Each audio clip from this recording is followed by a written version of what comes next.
I know. I know. It's been like months. The last time I uploaded a Bleach video was around February, March, something like that. It's been long, okay? But I wanted to get back because there were a lot of requests on the series. And I also realized that a lot of people actually watched my Bleach stuff. I was kind of surprised by how many people were attracted to my channel with Bleach stuff, and I was like, okay, okay. I was like kind of surprised with that. Thank you for all the support you have shown throughout the series of Bleach arcs that I have been reviewing through and rewatching all that stuff. So I just decided let's go back and go forward and just start off from where I left off because why not? Why not? Now, I'm not gonna talk about the minor battles because they really aren't that important. The minor battles are kind of the minor battles. They're just there to be there. Those are the type of battles, the minor battles. There is one minor battle though that I will talk about because I do want to discuss about a certain character. But other than that, let's talk about the main battles throughout the fierce battle arc that took place, because this is literally named fierce battle arc because it literally has all these fierce battles taking place in various places against the Espadas. That's right, they are fighting Espadas, especially Rukia, who starts off fighting against her own commander, basically. Yes, I would say her own vice captain. I think so. Yes, he was the vice captain, right, of his squad. Yeah, yeah, he was the vice captain of the squad that Rukia was in, Squad 11, I think so. I kind of have a fuzzy memory right now because I haven't watched Bleach in quite some time. So, yeah, but or had any discussion on Bleach. Basically, that's the reason why I have such a fuzzy memory right now. But let's get into it. Rukia basically had her first fight with the one who can copycat stuff, and basically his ability was to uh manipulate. Basically, whoever he has consumed becomes it's their own part. I would say they are because there are two beings in a bottle and all that shit. But basically, that's what it is. It is like two beings in one, like they consume various people and they can take forms of them, basically like a shapeshifter. If you guys know mythology and all that stuff, or just know general supernatural stuff, shapeshifters are one who can just shapeshift into different people just like that, no problem whatsoever. Or skin crawler, the creepypasta, and skinwalker, I think so, that's what it's called, or whatever. But the creepypasta or whatever it is, who can just take dead people's place and basically take the body. That's basically something like that, you could say. Yeah, so that's basically what his ability and all that stuff is. And this was one of my favorite fights throughout the fierce battle. And for once, I would say a shonen female character was actually useful in a battle. For once. For once, okay? I'm the only shonen female characters that I have ever seen being useful in any battle are one from history's mightiest disciple Kenichi, that is Miu from there, and two is Black Clover female characters, because a lot of Black Clover female characters are actually kind of useful. For example, let's just take Noel. Noel is pretty useful. Same goes for Mimosa. Mimosa is actually pretty useful right now in Black Clover, if you guys don't know. But yeah, like various female characters are useful in these two series. But I've never seen any other female character shown in series do any jack shit. So props out to Rukia because she actually did something in this series. But that's pretty much her achievement. She isn't gonna jack shit later on. She isn't. Trust me. She ain't doing anything. Even in the 1,000 War arc, 1,000 Year War arc, she's kind of trash. So I don't even know what to say. I don't even know. Basically, yeah. So this is the only achievement that I could say Bleach, like a female character in Bleach has, other than the Nana chick. I forgot her name, but basically the vice captain of Shisui. Basically, her, yeah, she does some shit in the Thousand Year Blood War arc, if you guys see it later on. But I'm not here to talk about the Thousand Year Blood War arc, so I'm just gonna move on from this because I want to talk about something more interesting. And again, my dude Chad. I want to speak about Chad, okay? This is the minor battle I was speaking about, a certain character I want to speak about. This is a minor battle in this fierce battle arc, okay? He's a very minor character, Chad, right now. Like, in this battle, I wouldn't even consider it a battle. It's just there to be there. Because the main battles are Espadas against all these characters. But my dude's Chad is such a cool character. Okay, and he even gets the most coolest looking upgrades. Like, come on, my dude. Like, you can't tell me that doesn't look cool. That looks cool as shit. That armor, that armored hand looks cool as shit. So I'm like, why would you? The Chad is so underdeveloped. Like, I, s- I just don't know what to say. Chad is just way underdeveloped for his character. He is such a good character to actually have developed him. But no, you just couldn't do it. And that's what disappointed me the most when it comes to characters, because a lot of characters in Bleach, they have a hell lot of potential, but they're just so underdeveloped that kind of disappoints me, and Chad is one of them.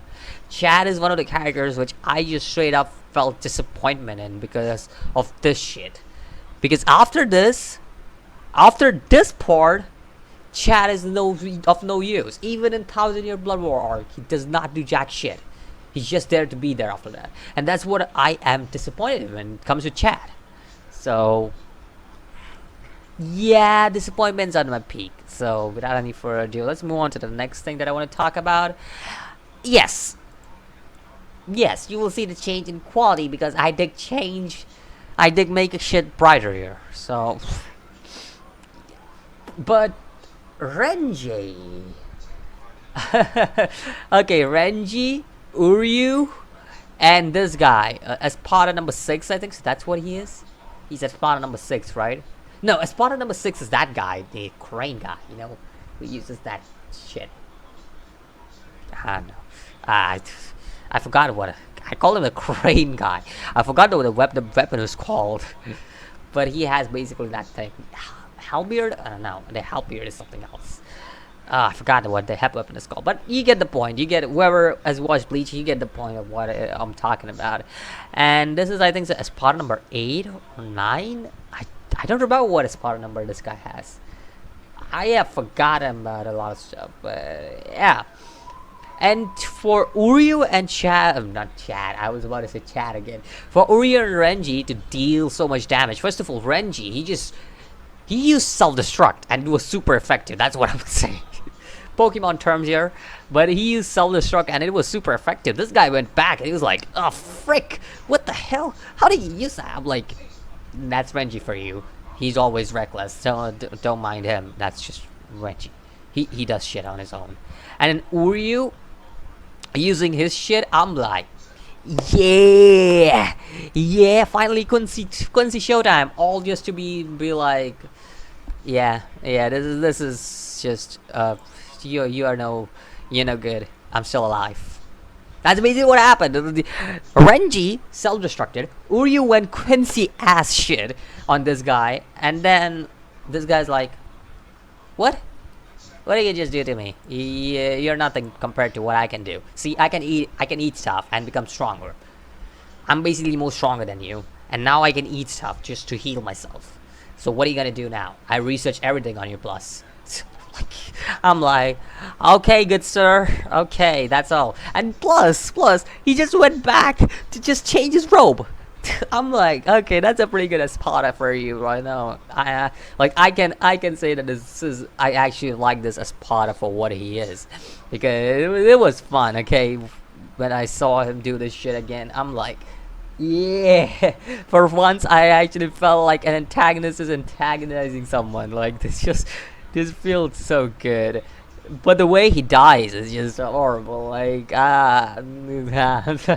I wouldn't want to die the way he dies. He just, He dies the most horrible death, and I'm like, yeah, no, thank you very much. Good thing I'm not in his place.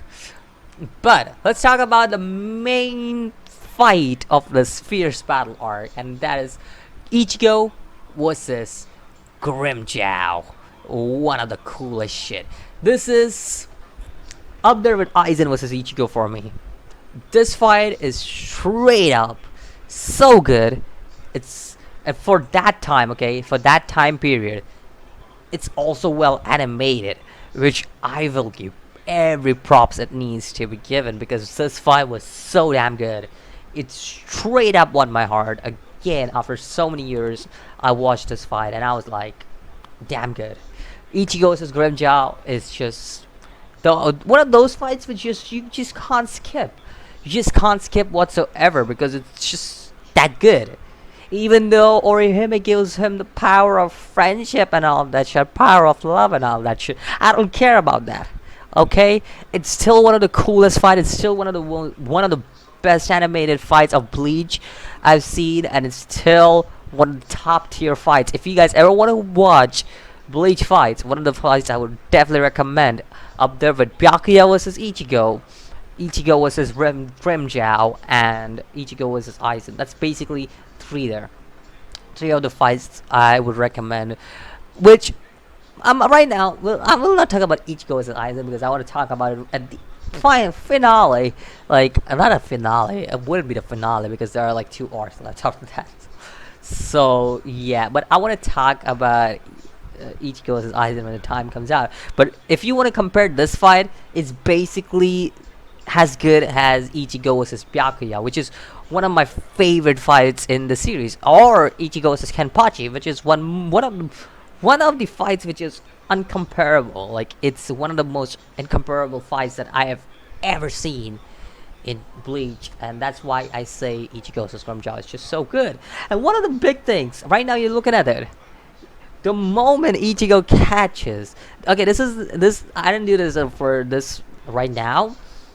But the first time I watched this shit and Ichigo just caught Grimjow like that, I was like, ooh, oh, I was on my seat. I was on the edge of my seat. I was like, oh, Ichigo did some cool shit. I'm like, jeez, come on. Like this is two. These are 2 of the coolest characters. Like, just going up against each other, and I'm like, like, need that oomph. That's why I love this fight. This fight was just altogether great. Now, other than that, if you want to talk about this fight, let's also talk about a little past on Grimjow, which is another thing that is that is pretty well explained, I would say, in this series because they explain Grimjow. Now, I would say why this is a good thing that they did with Grimjow rather than other Espadas, because they don't explain a lot about other Espadas, okay, Espadas except for Aizen and the other 2, Gin and Tosin. I think so. That's what his name is, Tosin. Those 3, yeah, those 3, and that's pretty much it. They don't explain the past of the other Espadas, and why I say Grimjow's past is done well to explain here, because it does not only give us a good chunk of information actually on Hallows, which wasn't given to us previously, but also it gives a good background for Grimjow. It shows that how dominating Grimjow was even in the past. It shows Grimjow's personality, about him being the king and wanting to survive, which I personally would respect for that, because it kind of gives a lot of Grimjow's past. And because by this point, Grimjow is one of those characters which you are deeply deeply connected to, and you actually want to see more of him. That's when you realize that like the past of Grimjow is actually making a big impact on this whole fight and all that stuff, which I personally, I would say, well done for that. It explains well, and well, that's pretty much how Grimjow ends. Yeah, that's it. Ichigo goes and just slashes him off. That's basically what happens. That's the end of Grimjow. No more Grimjow. until the 1,000 Year Blood War arc. Yeah, spoilers. He comes back in the 1,000 Year Blood War arc by some shit that Mayuri does.